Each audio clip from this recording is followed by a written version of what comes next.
What's good, people? This is the Rap Roundtable. Your boy Jarv here, Sincere Rap Snob, Dini the Balance, the homie Mace. We just want to make sure y'all like, share, subscribe, comment, help us get our numbers up. We're trying to get 2,000 subs, 5,000. Y'all know how this go. If y'all think we're good and y'all love the content, some of y'all always say, yo, how come y'all don't have more views? It's because y'all don't sub. So make sure y'all do that and tap in with us. Peace. The Rap Roundtable. What's good, people? It's the Rap Roundtable. Your boy Jarv here alongside Sincere the Rap Snob, alongside Dini the Balance, alongside the homie Mace. We are on location to do this shit, but you know when news breaks, we got to talk about it. Nice. My favorite rapper. Let me put the stare cape on right now. My favorite rappers have decided to collab, and I'm a little surprised, fellas. It's not what I expected, but I'm not disappointed. Okay. Y'all mind if I get a little ISO real quick? I know. Go ahead. Man. Can I go in? By all means. Yo, listen, this is the song of the summer right here. It's a nice little spot. It's gonna be on all your cars.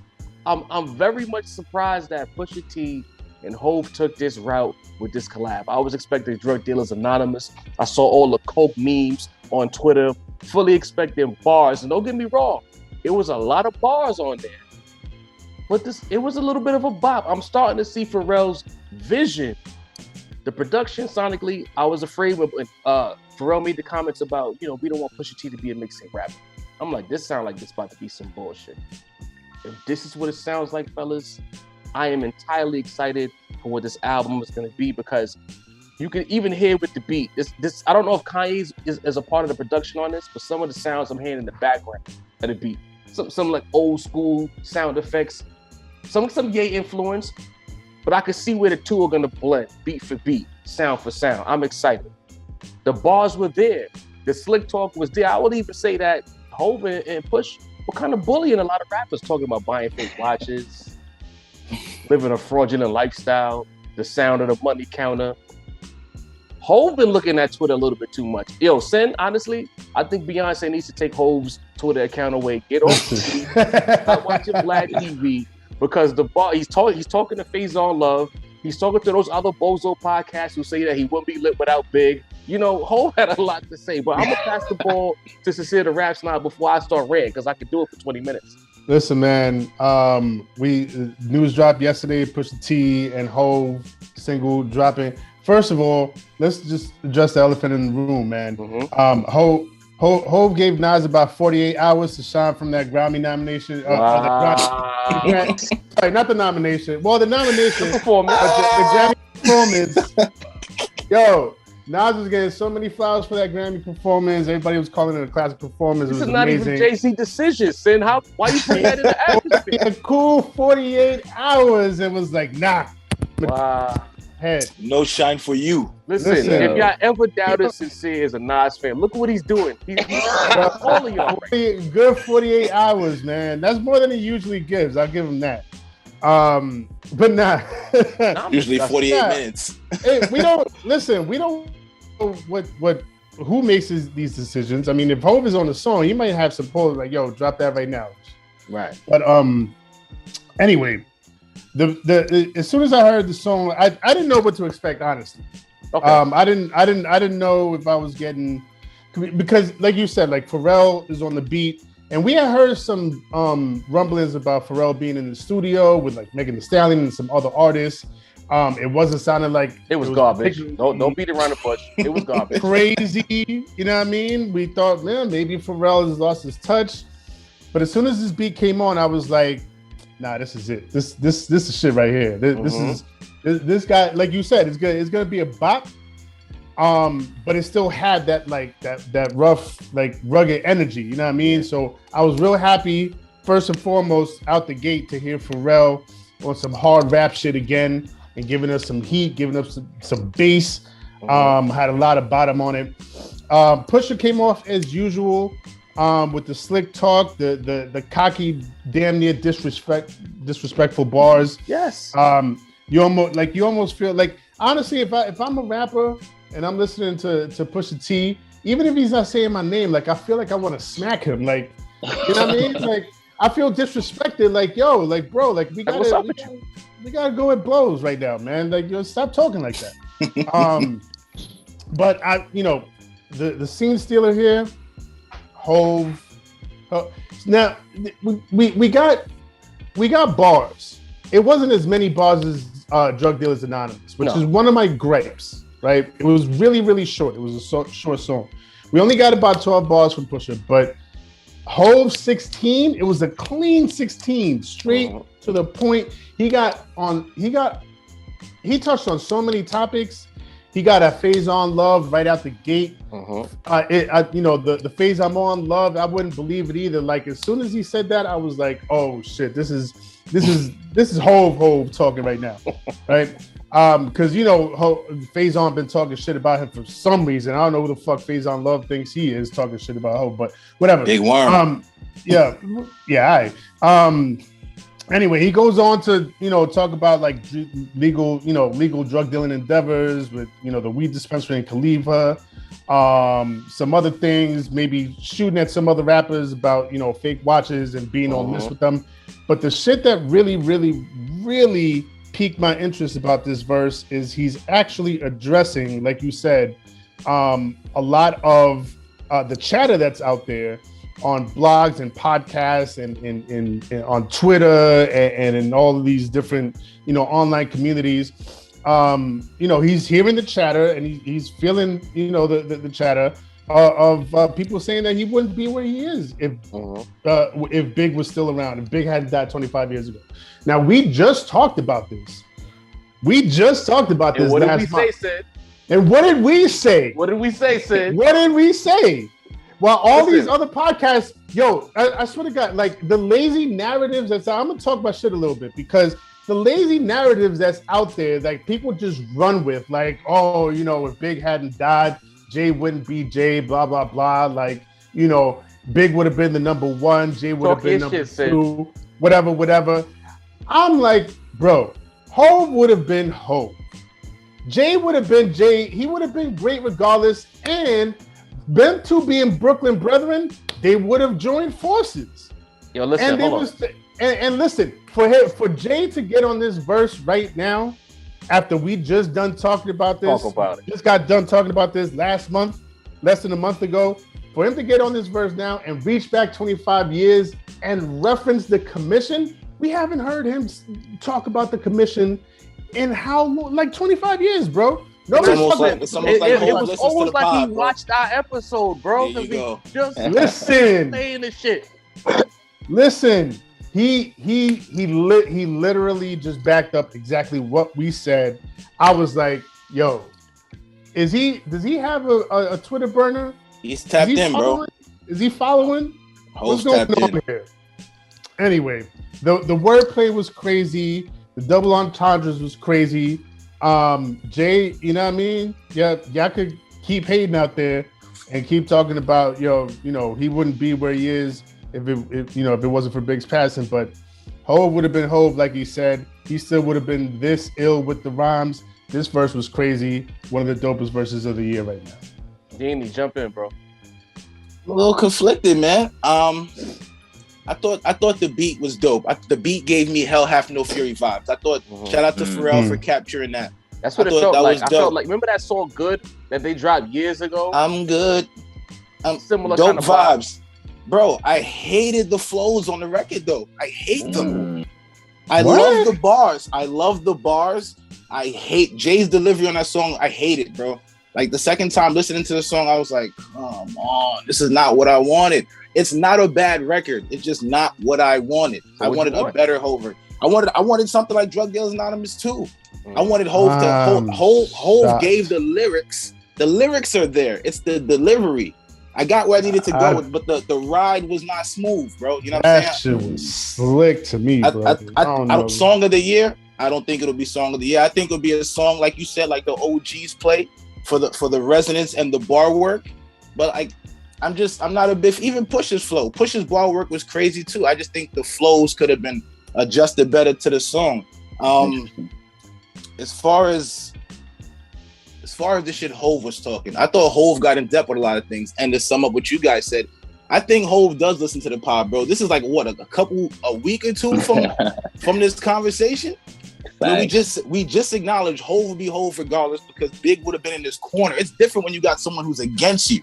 You get what I'm saying? They were bros, bro. Big would have been giving all lobs to Jay. Jay would have been giving all lobs to Big. It would have been a New York, Brooklyn, Timberland event. You get what I'm saying? And it would have been Timber on the beat. Torches in the air on some New York, some Statue of Liberty shit. We knew what we was going to get from them too. Hov was going to be Hov, no question. Talent is just there. The ability to make a great record, the ability to make a street record, the ability to encompass everything that's street with everything that's glit. No one does it like Jay-Z, bro. He might be the greatest to ever do that. Like, not even Big. Slow down, bro. They gonna call not you even Big. Gonna get him. People gotta acknowledge facts. You did. Yeah. They're gonna skip over. They're gonna skip right over where you said you didn't like Hov's verse and go straight to yo, you Jay-Z right again. So I don't like Jay-Z's verse. I'm a Jay-Z ticket. That's crazy, bro. But like, I think the song is all right. The song, maybe I gotta listen to it a couple more times. I gave it 2 or 3 spins. It's not hitting. It's not body blowing me like the way kind of Diet Coke did, or the way Hear Me Clearly did. Diet Coke not fucking with this, bro. Let's not do that today. I'm taking Diet Coke, bro. Very interesting. Yo, Mace. Very interesting. And now I'm curious to hear what Mace is gonna, because his face reaction's been real interesting. So it's interesting to hear my brother's reaction to this. Let me be an echo for a second. Yes, I expected Drug Dealers Anonymous too. Push himself has, pretty much gassed this record to the moon. You know what I mean? Alluding to this whole verse and alluding to this song. Since we heard he was dropping the album, I'm a little underwhelmed. Okay, I am. I have to agree with Didi here. I don't know if, just like you say, I don't know what I was exactly expecting. I of course, when I say Drug Dealers Anonymous 2, I mean the quality. I didn't expect them to go in there and repeat the same exact things that they said before. But I can't lie. I don't know if it's the shortness of the song. I don't know if it's that Austin Powers whole voice. I agree with Diddy. I didn't like the delivery at all. I don't know why he went back to that Blueprint voice, bro. I wasn't fucking with that. Push did his thing as he always does. Fresh off his Arby's dish, he's giving us even more bars. You know what I mean? At this point, it seems like Drake and Push are the only people who can consistently get Hov in the studio, which is interesting to me. He got a verse on pretty much every project those two dropped. But yeah, the content of the record, I mean, bar work is heavy. It's always, even with the jokes I'm making, it's always great to hear Hov on a record. I mean, come on now. Still an event. Of course, it's always still an event. We were rushing. I can't lie. I did not stay up until 12 to hit a record. I woke up about 5:30. Before I brushed my teeth, I was listening to the joint. I can't even lie to you. You know what I mean? Steak, breath, and all. But so of course I was excited to get into it. But I don't know.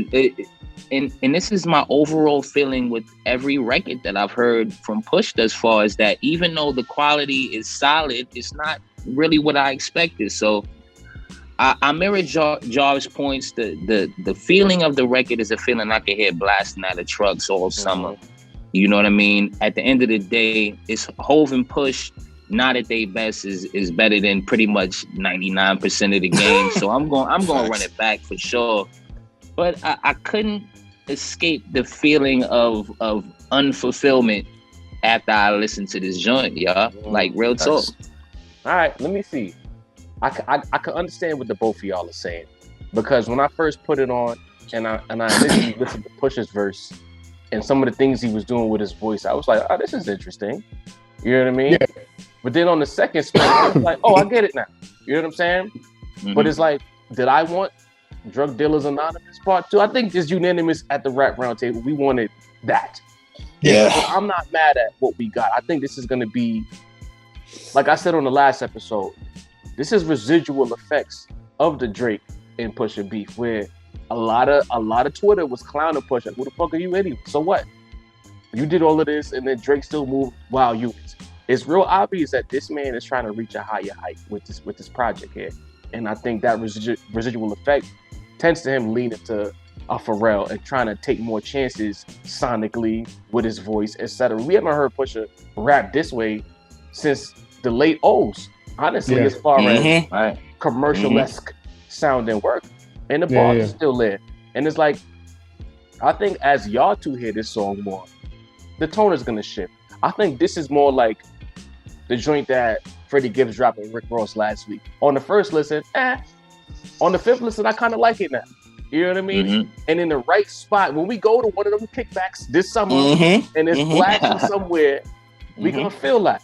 But the song overall disappointment based on what we know these two artists to be, I'll be truthful. Yes, it ain't what we want it to be. Right. I'll agree with that. I honestly, I think we're being too nitpicky. Okay. Look at that! Say we're nitpicking Jay-Z, huh? Look at that! Shout out to Ho. I mean, obviously, I mean, the low hanging fruit here is, it's too fucking short. It's entirely too short. 12 bars, 3 verses. Jay with 16 bars, while we got like 24 and like 38 from Drug Dealers Anonymous. Yeah, so, right. That they went off on that shit. But I don't think it's fair necessarily. It's obvious that like Drug Dealers Anonymous is still sort of fresh, even though it was several years ago. It's still pretty fresh in our minds. And so when we hear about this collaboration, we're gonna be like, oh shit! Like immediately our mind is gonna go to that. But it's pretty clear that they decidedly went in a different lane. Went for a different lane with this one. And the fact that it has the hook, Pharrell on the hook with the dope boy out of line. That was dope. I like that. That was dope. This is a single. Like, this is not a throw. It gives it that bop. It gives it that. That was vibey. That bounce. That you could hear it in the spot. You know what I mean? I just wish it was longer. But for what it is, I think it's a good alternative to what we got from Drug Dealers Anonymous. You know what I mean? We got both of these different energies from this collaboration. So I appreciate that. I think this is the thing. Pusha T's biggest first week as far as like promo goes. He's checked every box. Even if, to Mace's point, each song hasn't hit the way we want it to hit. He's trending. I've never seen Pusha T trend more on Twitter at any point in his career. And Twitter is usually the litmus test of like where an artist is at as far as anticipation. Like he's probably the top rap trend as we speak. Every time out, even the Arby's this top rap trend. Like it's doing what it's supposed to do. And if we get a visual for this song, forget about it. This is gonna be a big record. I think. Facts. Yeah, man.